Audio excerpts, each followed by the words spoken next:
Nagsimula ang kwento sa maraming tao na naghuhukay ng malaking butas. Isang tao ang malakas na sumigaw na alisin ang lupa, hukayin ang buhangin, itaas ang tubig, at ihagis ang dayami.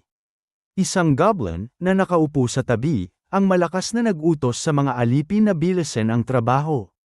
Ang pangunahing tauhan, si Hyun Sok, ay hinayla ang isang troso kung saan nakaupo ang goblin. Naisip niya na patuloy siyang hinahampas ng letigo sa balikat, at dugo at pawis ang dumadaloy sa kanyang katawan. Hindi niya kaya ang labis na hirap ng buhay bilang alipin. Si Hyun Sok ang pinakamalakas na tao sa mundo, nanalo ng titulo ng kampyon sa edad na 27 at nanatiling pinakamahusay na manlalaban sa loob ng 2 taon. Malakas na inanunsyo ng host na itinapon na ang tuwalya, at perpekto ang kanyang record, 23 panalo, walang talo. Siya ang lalaking ito, si Choi Hyun Sok mula sa South Korea, na hindi kailanman natalo, kahit sa kanyang huling laban bago magretiro. Ngunit pagkatapos ng kanyang karera, namatay siya ng mabangga ng truck, nahanap ni Hyun Sok ang kanyang sarili sa isang hindi pamilyar na lugar. Umiiyak. Sinabi niya na nawala na ang perang naipon niya para sa pagreretiro. Hinampas niya ang kanyang ulo sa sahig, sumigaw na napakahirap niyang nagtrabaho para sa sandaling iyon. Namatay siyang mag-isa, nakikipaglaban hanggang sa huli. Pagkalipas ng 30 minuto, kumalma siya at naisip na mas mabuti na ito, ngayong patay na siya, hindi na kailangang mag-ensayo o makipaglaban sa mga depensibong laban. Walang pamilya o kaibigan ang magluluksa sa kanya, at iyon ang kanyang tanging ginhawa. Isang maliwanag na liwanag ang lumitaw sa harap niya. Isang anghel ang lumabas mula sa portal, tinawag siyang SSS rank na bayani, at humingi ng paumanhin sa pagkakahuli. Ang pangalan ng anghel ay Rachel, isang recruiter na naghahanap ng mga taong natapos na ang buhay sa Earth. Namumulang lumapit si Hyun Sok, tinawag siyang anghel, at magalang na humiling ng paliwanag. Ngumiti si Rachel, hinawakan ang kanyang kamay, at sinabing may dalawa siyang pagpipilian. Ang una ay tanggapin ang kamatayan at maghintay ng muling pagkakatawang tao bilang isang kawawang matandang binata, o agad na muling buhayin bilang bayani upang iligtas ang isang mundong naghihintay sa kanya. Nagulat si Hyun Sok at sinabing masyadong biglaan ito, kaya humiling siya ng oras para makapag-isip. Lumipad si Rachel palapit at tinanong kung seryoso siyang mag-aaksaya ng pagkakataong mabuhay. Kung susundin niya ang alok, makakamit niya ang yaman, karangalan, magagandang babae, at espesyal na pribilehiyo bilang bayani. May bonus pa, isang status window na magpapalakas sa kanya tulad ng karakter sa laro. Nagtaka si Hyun Sok, kung magiging bayani siya, kailangan na naman bang lumaban? Kaka-retire lang niya. At heto na naman, malakas na sinabi ni Rachel na makinig siya ng mabuti dahil mukhang may hindi siya nauunawaan. Ipinaliwanag niya na bilang bayani sa ibang mundo, tatakbo ang puno ng nayon palapit sa kanya. Walang sapin ng paa, at maghahain ng pagkain. Bibigyan siya nito ng madaling mga quest ng may lamang. Sasabihin ng puno ng nayon, bayani, ang aking anak na babae ang pinakamaganda sa nayon. Kung tatanggapin mo siya, wala na akong hihilingin pa. Tinitigan siya ni Rachel, pero walang reaksyon si Hyun Sok.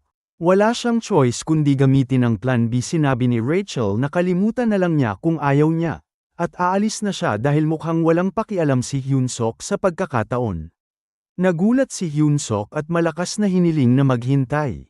Sinabi ni Rachel na tanggapin na lang niya ang kanyang buhay bilang matandang binata, pero walang garantiya na magiging tao siya sa susunod na buhay. Natakot si Hyun Sok, hinawakan ang binti ni Rachel, at sinabing gagawin niya ito. Humingi ng paumanhin si Rachel, sinabing hindi niya narinig. Malakas na sumigaw si Hyun Sok na magiging bayani siya. Nagsimulang gumamit ng mahika si Rachel at tinanong kung handa na siyang simulan. Lumitaw ang isang magic circle sa ilalim ni Hyun Sok. Nagulat siya at tinanong kung seryoso na bang magsisimula sila. Sumang-ayon si Rachel, tinanong kung ano pa ang hinintay, dahil isang kamanghamanghang mundo ang naghihintay. Sumigaw si Hyun Sok na hindi basta-basta maipapadala ang isang tao ng walang paghahanda. Na-teleport siya, at hinintay ni Rachel na maging maswerte siya sa pakikipagsapalaran. Kung pupunta rin lang siya, bakit pa siya nag-iisip ng sobra? May tumawag kay Rachel, at sinabi niya na ang potensyal na bayani numero 3742, si Hyun Sok, ay katatapos lang ng transmigrasyon. Ipapadala niya ang bonus agad. Sa parehong oras, nahanap ni Hyun Sok ang kanyang sarili sa isang hindi kilalang mundo. Narinig niya ang isang boses na nagsabing buksan ang kanyang mga mata at magising. Naisip niya na ito ang pinuno ng nayon na sinabi ni Rachel. Napaka-obvious ng mga pangyayari. Biglang may hamampes sa kanyang tiyan. At may nagsabing magising siya bago tanggalin ang kanyang mga mata. Galit na galit si Hyun Sok, bumangon mula sa kama, at malakas na tinanong kung sino ang baliw na gustong mamatay. Nagulat siya nang makita ang isang pulang balat kayong nilalang sa harap niya. Tinanong kung sino siya para matulog sa dorm ng mga alipin. Tiningnan siya ni Hyun Sok at naisip, ito ba ang pinuno ng nayon na may magandang anak? Halimaw ba ito na dapat niyang patayin? Sa nag-aalalang boses, sinabi niya na siya ay bayani. Yumuko ang nilalang at tinanong kung ganoon ba kababaw ang mga bayani. Nag-aalala si Hyun Sok at nagtaka kung ano ang nangyayari. May nagkamali ba? Imposibleng gawin ito sa kanya ng anghel na yon. Kung gayon, ito ba ang kanyang training quest? Naisip niyang kumalma. Bilang Koreano, kailangan niyang kumilos. Mabilis siyang sumipa, at tinanong ng nilalang kung ano ang sinabi niya. Bumangga ang paa ni Hyun Sok sa katawan nito, at sumigaw siya na ang mahinang halimaw na ito ay dapat mamatay. Ngumiti siya, naisip na ayon sa plano ang lahat, pero hindi masyadong nasaktan ang halimaw, hinawakan ang kanyang paa, at tinanong kung hindi ba tinawag niya ang sarili bilang bayani. Pinisil nito ang kanyang paa, sinabing pagod na ito sa mga kalokohan. Narinig ni Hyun Sok ang tunog ng kanyang paang nababalik. Halos hampasin siya ng halimaw, tinawag siyang self-proclaimed hero. At sinabing madyay gising siya pagkatapos ng mahimbing na tulog. Makalipas ang ilang oras sa kulungan sa ilalim ng lupa, nakaupo si Hyun Sok sa kanyang selda, malakas na hinampes ang pinto, at sumigaw na buksan ito ng mga baliw at dalhin ang halimaw para makipaglaban ulit. Biglang bumukas ang pinto, lumapit ang isang goblin na may espada at malakas na tinanong kung sino ang maingay. Inilagay nito ang espada sa lupa, sinabing gagawin siyang sopas kung sumigaw ulit. Natakot si Hyun Sok at sinabing magiging tahimik na siya. Aalis na ang goblin at tinanong kung naiintindihan niya na binabantayan siya. Sumang-ayon si Hyun Sok, natakot, at sinabing naiintindihan niya ang lahat. Umupo siya sa sahig at tahimik na tinanong kung ito ang sinasabing kamanghamanghang pakikipagsapalaran. Saan nagkamali ang lahat? Sa ganitong sitwasyon, hindi lang anak ng puno ng nayon ang hindi niya makikita, mamamatay ba siya ulit? Narinig niya ang sigaw ng isang lalaki, tinanong kung bago siya. Lumapit si Hyun Sok sa bintana at tinanong kung sino ito. Sinabi ng lalaki na siya ang kanyang senior, malapit ng maging bayani. Nasa kuta sila ng hukbo ng Demon King na nagpapaalipin sa mga tao. Tahimik na tinanong ni Hyun Sok kung bakit sila napunta rito. Ngumiti ang lalaki at tinanong kung gusto niyang malaman. Sumigaw ito sa mga self-proclaimed heroes, tinanong kung buhay pa sila, at sinabing naroon na ang tunay na bayani para iligtas sila. Maraming tao sa mga selda ang sumigaw, tinawag ang sarili nilang bayani, at humiling ng kaligtasan. Nagulat si Hyun Sok at tinanong kung ano ang ibig sabihin nito. Ngumiti ang lalaki, sinabing may 100 bayani ang natrap sa kuta ng Demon King. Ang halimaw na kinalaban niya ay si Ridron, ang leader ng lugar, at ang gwardyang si Jark ay kilala sa kalupitan, kaya kailangang mag-ingat. Ang dahilan ng kanilang pagkakakulong ay si Rachel, isang masamang demonyo. Galit na galit sinabing kung hindi sila ipinadala ni Rachel sa maling lugar hindi sana sila napunta rito. Tinanong niya kung hindi ba't iba ang dapat nilang simulan. Sumang-ayon ang lalaki, sinabing may ibang starting area para sa mga bayani, karaniwang sa mga lungsod o nayon, kung saan normal ang pamumuhay ng mga bayani ng walang kapangyarihan. Pero walang nagsimula sa gitna ng hukbo ng Demon King tulad nila. Naisip ni Hyun Sok, nag-aalala, na si Rachel ang dahilan kung bakit siya napunta sa impyernong ito. Makalipas ang ilang oras, sa pangalawang grupo ng mga alipin sa ikatlong batalyon ng hukbo ng Demon King. Nagtatrabaho ang marami habang binabantayan ng mga goblin. Ayaw ni Hyun-sok pero sinabi niya na sila ang dakilang hukbo ng Demon King, dudurugin ang mga tao at kakainin sila. Ang goblin sa troso ay tumugtog ng tamburin, sinabing tapos na ang trabaho, at inutusang bumalik ang mga alipin. Tiningnan siya ni Hyun-sok nang may galit, naisip na isang araw papatayin niya ang goblin na iyon. Pumasok siya sa selda, nahiga sa sahig, at isinara ang pinto. Sinabi niyang mas mabuti pa ang kulungan. Naalala niya ang sinabi ni Rachel tungkol sa mga pribilehiyo ng bayani. Tinawag niya ang status window, at lumitaw ito, pangalan, papel, alipin, level 1, lakas, 28, liksi, 29, tibay, 31, mana, 10. Tiningnan niya ito at tinanong kung tumutugma ang mga numero sa kanyang status. Inilabas ng lalaki ang kamay, tinanong kung may 31 tibay na siya. Sumang-ayon si Hyun-sok, sinabing 28 ang kanyang lakas. Ngumiti ang lalaki, sinabing dahil dating kampyon siya, iba siya, may higit sa 30 puntos na siya kahit level 1 pa lang. Pero sinabi ni Hyun-sok, alipin pa rin siya. Sinabi ng lalaki na tiyak siyang makakatakas at magiging tunay na bayani. Nahiga si Hyun-sok, galit, at sinabing kalokohan iyon. Normal lang daw ang mga tao ay may kasanayan sa piko, pero bihira ang kaso niya. Tinakpan ni Hyun-sok ang mga tenga, hinintay ang lalaki na matulog. At naisip na kahit ganoon, level 1 pa rin siya.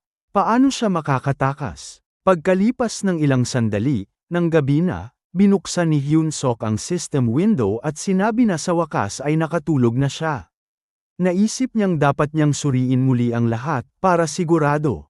May dalawang bagay na mukhang kapaki-pakinabang sa ngayon, ang mana na nagbibigay ng lakas na parang superhuman, at ang mga hindi kilalang hero points.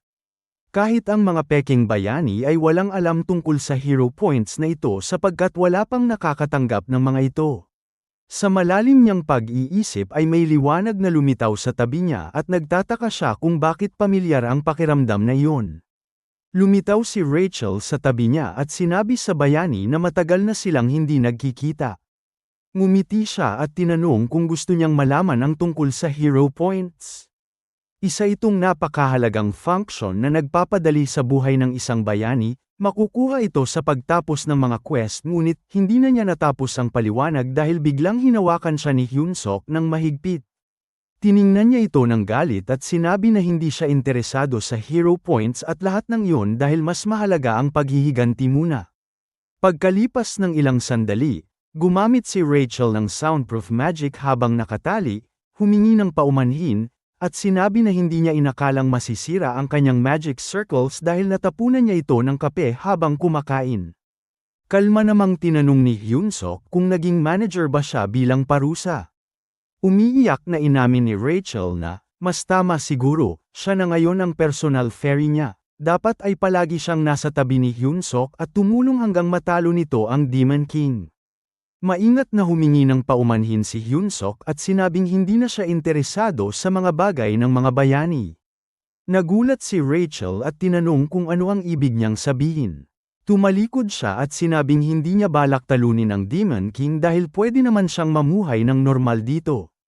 Inalis ni Rachel ang tali at sinabing marami namang bayani na pinipiling mamuhay ng ganito, pero SSS level ang potensyal niya. Sagot ni Hyun-sok, hindi ibig sabihin ito na kailangan niyang gawin ang kahit ano, hindi niya kailanman naramdaman na misyon niya ito. Bago pa makapagsalita si Rachel, pinutol siya ni Hyun-sok at sinabing ayaw na niyang mabuhay sa pakikipaglaban gaya ng dati niyang buhay. Napaisip si Rachel kung dati na ba siyang ganito, hindi ba siya yung dating tanga na wala namang alam kundi lumaban at babae? Maya-maya, lumuhad si Rachel at malakas na nagtanong kung siya ang magiging personal fairy ni Hyun-sok. Maaaring nagkamali siya, pero parang sobra naman kung siya pa ang gagawing personal fairy ng isang tulad niya ngunit gusto niyang manatili si Rachel hanggang mapatay ni Hyun-sok ang Demon King.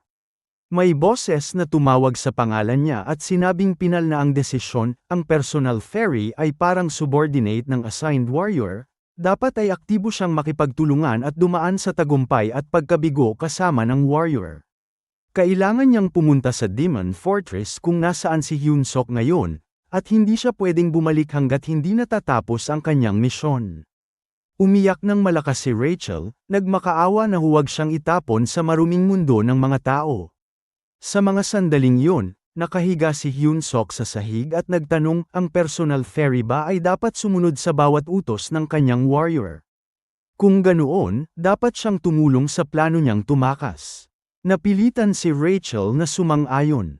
Maya-maya, may kumatok sa selda at nagulat si Hyunsuk kaya agad niyang hinawakan si Rachel. Tinawag siyang karne ni Jark at malakas na sinabing dapat na siyang magising.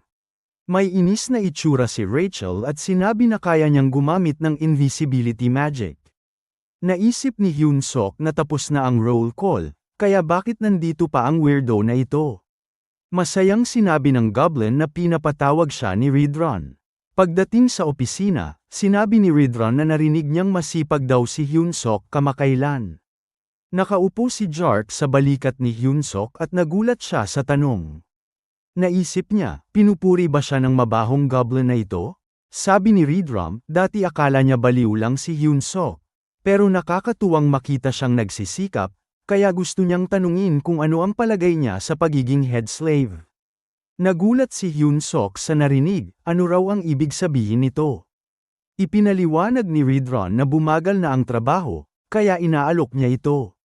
Nagulat si Rachel at tinanong kung tatanggapin ba niya ito, dapat tanggihan niya agad, tumigil siya sa paggamit ng magic at malakas na tinanong kung paano niya mahaharap ang kahihiyan bilang bayani sa harap ng mga opisyal ng Demon King's Army.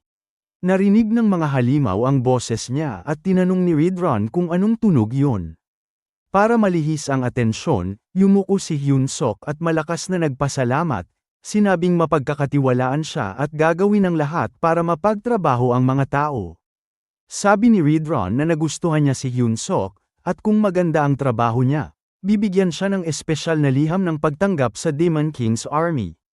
Umalis na si Hyunsuk, at napaiyak siya, palam na sa plano niyang tumakas.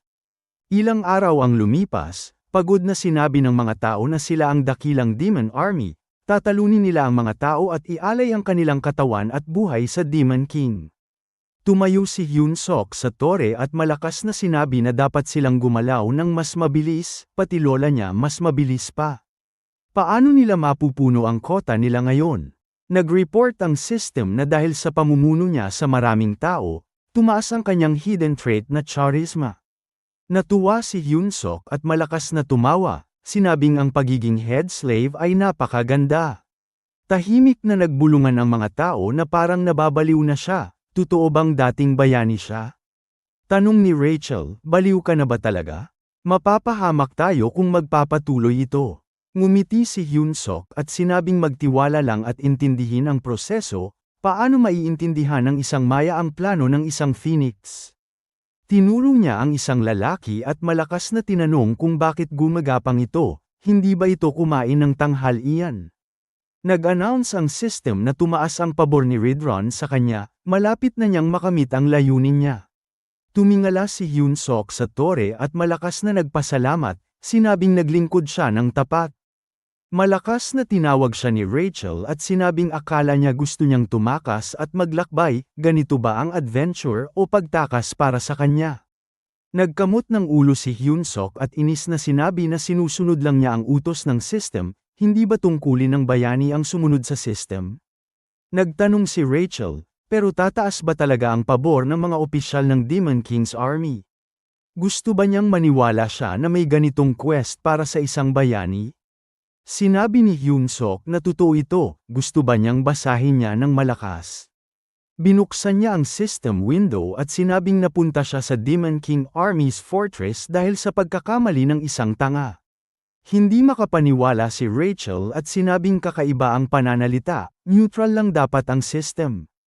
Sabi ni Hyunsuk, totoo pa rin ito, baka iba lang ang system para sa SSS level heroes. Kagabi, malakas na tinanong ni Rachel kung baliw na ba siya, Paano niya natanggap ang alok na iyon ng masaya? Hinawakan siya ni Hyunsuk ng inis at sinabing hindi siya ang baliw, kundi si Rachel. Kaninong kasalanan ba ito sa simula? Inanunsyo ng system na may natanggap siyang hero quest. Napunta siya sa Demon King Army Fortress dahil sa pagkakamali ng isang tanga. Maaaring makaramdam siya ng hiya na parang taong nawala ng toilet paper, pero huwag mawala ng pag-asa, may pagkakataon pa siya. Kailangan niyang makuha ang pabor ng opisyal ng Demon King's Army na si Ridron. Ang layunin, makuha ang pabor ni Ridron. Gantimpala, 100 hero points. Nagulat si Hyunsuk, ano daw ito? Sa oras na yun, malakas niyang sinabi sa mga alipin na makinig at simulan ang pagkanta ng awit ng Demon King 3rd Army Corps. Nagulat si Rachel, totoo bang ito ang quest niya? Tanging mga mataas na opisyal lang ang pwedeng magbago ng quest, kaya bakit para sa kanya ito? Lumapit si Jark at tinawag siyang Porter. Sinabing sumunod siya dahil pinapatawag siya ni Ridron. Pagdating sa opisina, sinabi ni Ridron na tumaas ng husto ang productivity ng mga alipin.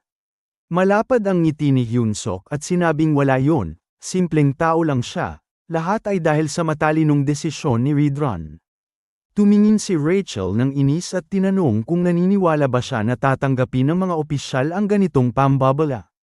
Nag-notify ang system na natapos na niya ang quest, nakatanggap siya ng 100 hero points at na-unlock ang beginner hero shop gamit ang kanyang unang points. Nagulat si Rachel, totoo bang gumana ito? Naisip ni Hyunsuk na ayon sa plano ang lahat, tapos na ang favor quest kaya oras na para sa susunod na bahagi ng plano. Tinanong niya kung pwede na ba siyang magsimulang magsanay ng mga alipin. Tumingin si Ridron kay Hyunsuk ng seryoso at tinanong kung ano ang ibig sabihin noon. Ngumiti ng malapad si Hyunsuk at sinabi na dapat niyang isipin ang isang grupo ng mga elite na alipin na nagtutulungan ng sabay-sabay, mga alipin na eksperto sa disiplina, gumagawa ng trabaho ng tatlo nang walang kahit anong katamaran. Sa ganitong mga alipin, matatapos ang konstruksyon ng fortress sa loob ng 1 linggo. Gayunpaman wika ni Ridron na mahina naman ang mga tao para magtrabaho at mag-ensayo ng sabay. Sagot ni Hyunsuk, pupurihin siya ng commander dahil doon. Nang marinig ito ni Ridron, agad niyang sinabi na pinapayagan niya ito. Pagkalipas ng ilang sandali, umiyak si Rachel na may inis na mukha at sinabi na sigurado siyang nabaliw na ang bayani niya. Una, pinapahiya niya ang sarili sa harap ng Demon King's Army, ngayon naman ay nagsasanay pa ng mga alipin.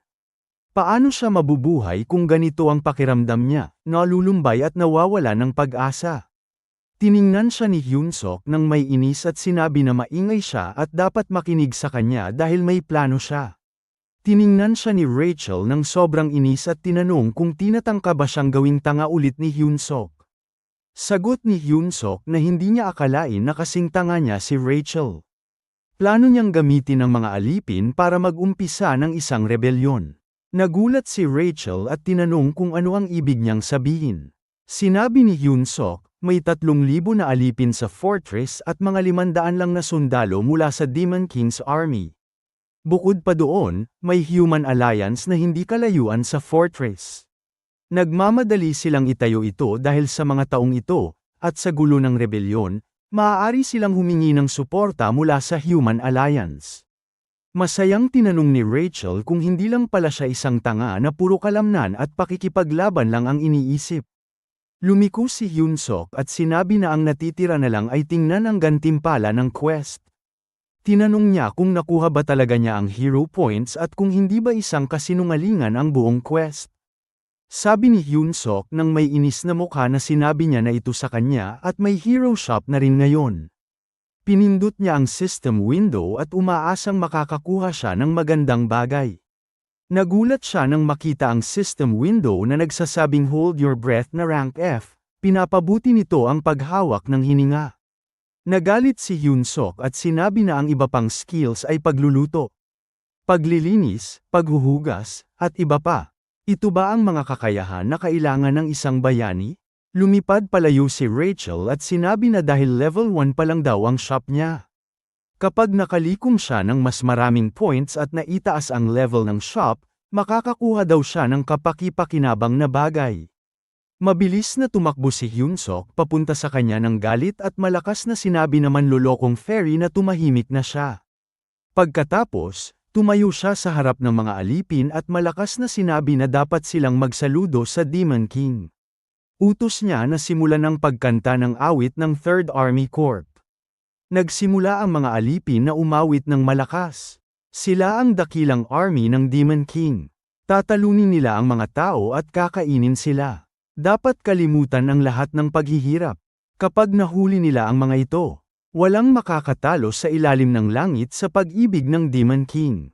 Tumingin si Ridron sa bintana na may ngiti at sinabi na natutuwa siya na pinayagan niya si Hyunsuk na magsanay ng mga ito. Pumasok si Jark sa opisina at malakas na sinabi na may urgent report, ang hukbo ng tao ay papunta na dito. Dagdag pa niya na nahuli sa bitag at umatras na ang 8th Division na lumalaban sa kanila. Inisip ni Ridron na ang 8th Division ang pinakamalaking unit sa kanilang lugar. Kapag natalo sila, panahon na para lumabas ang mga siraulo na ito. Isipin na lang na kailangang isuko nila ang fortress kahit halos matapos na ito. Malakas na sinabi ni Jark na wala na silang oras at kailangan ng mag-evacuate kaagad. Tinawag ni Ridron ang pangalan niya at sinabi na dapat siyang maghintay. Tumingin siya sa bintana at sinabi na mula pa noong sinauna, pinaniniwalaan na ang digmaan ay laban para sa supply ng militar. Ang unang alituntunin ng digmaan ay huwag kailanman mawalan ng mahusay na supply officer. Kaya naman mauna na daw si Jark dahil siya na daw ang mag-aalaga kay Hyunsuk at susundan siya. Sa kabilang banda ay nakatayo siya sa labas ng oras na yun at nagtanong kung tatakbo ba ang mga alipin sa utos niya. Inisip niya na mukhang makakansela na naman ang combat training ngayon dahil sa surveillance. Tumaas din ng kaunti ang kanyang mga kakayahan pero hindi pa sapat para mag-umpisa ng pag-aalsang militar. Dagdag pa niya na wala ba talagang hindi inaasahang pangyayari na makakatulong sa kanya para makapagpataas ng abilidad? Ngunit hindi pa man tapos magsalita ay hinawakan ni Ridron si Hyunsuk sa balikat at tinawag ang pangalan niya. Seryoso siyang nagsabi na wala na silang oras at kailangan niyang sumunod sa kanya.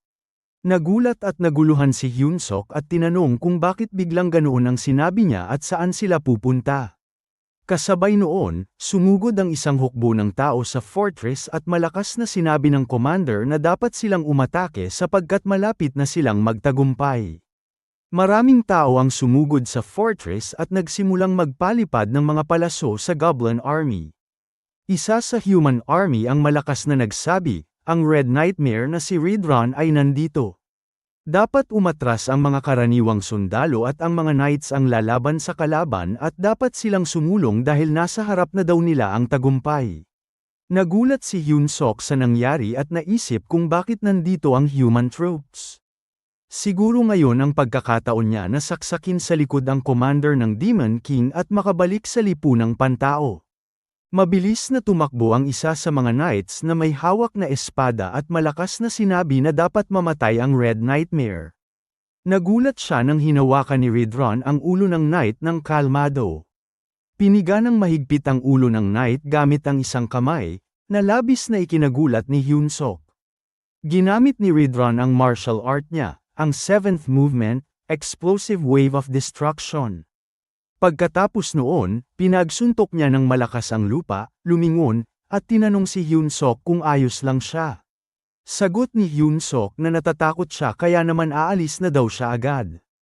Pagkalipas ng ilang sandali, malakas na sinabi ng knight na dapat pumunta ang mga mamamayan ng Mariot Kingdom dito, pati na ang mga mamamayan ng Drasen Empire. Tiningnan ng isa sa mga knights ang mga alipin at tinanong kung mga warriors ba sila na sinang-ayunan naman niya. Sinabi ng knight, dapat silang pumunta dito dahil iba ang trato sa warriors at ordinaryong bilanggo. Nagpasalamat ang lalaki at sinabi na sa wakas ay tinatrato na sila bilang warriors. Lumapit ang commander sa kanila at sinabi sa mga sundalo na nagpapasalamat siya sa pagdating nila. Natutuwa siyang makilala sila. Ang pangalan niya ay Olaven Grimir, Duke ng Drasen Empire at commander ng Allied Forces. Lumapit ang isang knight sa kanya, tinawag siyang commander, at sinabi na kumpleto na ang evacuation ng mga sibilyan. Ngumiti si Olaven at sinabi na mahusay ang kanilang nagawa. Sinabi ng isang sundalo na tinawag nila lahat ng nag-aangking warriors. Lumakad siya at sinabi na maaari na silang magsimula. Pagkatapos, sinabi ng sundalo na dapat pumwesto ang lahat ng sundalo. Itinuro nila ang kanilang mga sandata sa mga warriors at malakas na sinabi na papatayin nila ang lahat ng warriors sa harap nila. Sa kabilang banda naman pagkalipas ng ilang sandali, umupo si Hyun Sok sa karawahe ng may malungkot na mukha at tahimik na sinabi na dito na niya maaaring sabihin paalam sa ibang mundo, sa kanyang adventure, at sa kanyang pangalawang buhay. Tumingin siya ng may takot kay Ridron na nakaupo sa harap niya at naisip na pinasabog nito ang mga ulo ng lahat ng sumusunod sa kanila para hindi na sila habulin. Tinawag siya ni Rachel at sinabi na dapat bumalik siya sa sarili. Ang mga panahon ng krisis ay oportunidad. Dapat silang pumunta sa headquarters at ayusin ng maayos ang sitwasyon laban sa Demon King's army. Pinahid ni Hyun Sok ang kanyang mukha gamit ang mga kamay ng may inis na mukha at sinabi sa manlolokong fairy na tumahimik na siya. Nagising si Ridron at sinabi na parang nakatulog siya. Nagsalita ba siya? Ngumiti si Hyun Sok at malakas na sinabi na hindi ganoon, nagbulong lang siya sa sarili na isang karangalan ang makasama siya. Ngumiti si Ridron at sinabi na natutuwa siya na ganoon ang iniisip niya.